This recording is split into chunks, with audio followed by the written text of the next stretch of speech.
আসসালামু আলাইকুম ভাই ও বোনেরা, আপনারা কেমন আছেন? আশা করি আল্লাহর রহমতে ভালো আছেন, আমরাও ভালো আছি।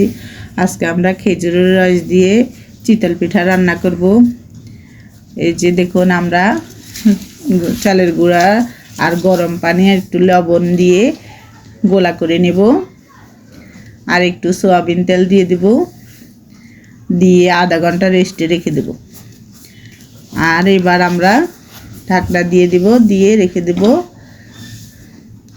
এভাবে চালের গুঁড়ার গোলা তৈরি করে আধা ঘন্টা রেস্টে রেখে দিলে ওই চিতল পিঠা ফুলকো ফুলকো হয়। এবার আমরা রসগুলো জাল দিয়ে নেব। নোয়াখালী থেকে আমাদের রস এনেছে, নোয়াখালীতে রস ভালো পাওয়া যায়। আর দারচিনি এলাচি দিয়ে দিয়েছি, তেজপাতা দিয়ে দিয়েছি রসের মধ্যে। এক চুলায় রসগুলা সব ভালো মতন ফুটবে, আর এ পাশে আমি আরেক চুলায় চিতল পিঠাগুলো বানিয়ে নেব। চিতল পিঠা অনেক সুন্দর হয়েছে। এভাবে আমি সবগুলো চিতল পিঠা বানাবো। আমাদের এই রেসিপিগুলো যদি আপনাদের ভালো লাগে তাহলে আমাদের চ্যানেলটা সাবস্ক্রাইব করে দিবেন, লাইক করে দিবেন, শেয়ার করে দিবেন, ফেসবুকে ফলো করে দিবেন। এভাবে আমি সবগুলো চিতল পিঠা বানিয়ে নিচ্ছি। এই চিতল পিঠা আপনারা দুধ দিয়েও রান্না করতে পারবেন, আমি রস দিয়ে রান্না করতেছি।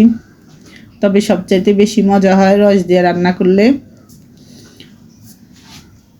এভাবে আমরা সবগুলো চিতল পিঠা এবার কেটে কেটে নেব দুই ভাগ করে। আপনারা চাইলে 4 ভাগও করতে পারবেন।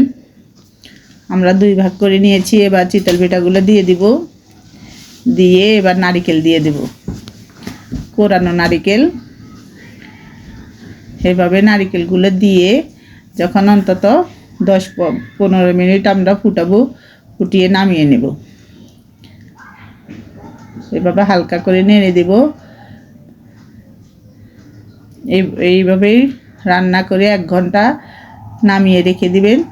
তারপর একদম চিতল পিঠাগুলো ফুলে উঠবে, খেতেও খুব ভালো লাগবে। কত সুন্দর হয়েছে আমাদের এই রান্নাটা। আপনাদের ভালো লাগলে কমেন্ট করে জানাবেন। আজ এ পর্যন্ত। আল্লাহ হাফেজ। যে যেখানে আছেন ভালো থাকেন, সুস্থ থাকেন।